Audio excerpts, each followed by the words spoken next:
During this video, we are going to discuss about how to design branded invoice retainer workflow in Zoho Books. So without wasting much of our time, let's get straight into the video. So first of all, for this, all you gotta do is simply get logged into your Zoho Books. So once you're in your Zoho Book account, you need to simply take a paid plan. So once you have subscribed for a paid plan, you need to create a retainer invoice workflow by enabling retainer invoices in the settings. So once you go to settings, you can simply customize their design under the sales option. Once you tap on sales, you can find the retainer invoices and simply tap on more. Now, once you tap on more, you can get the template as well. Simply find the template and simply accept the codes, create the retainer invoice or manually create one from the sales.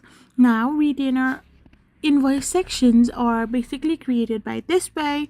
Once created, you can send it to the client, and when payment is received, the retainer can be applied to future invoices.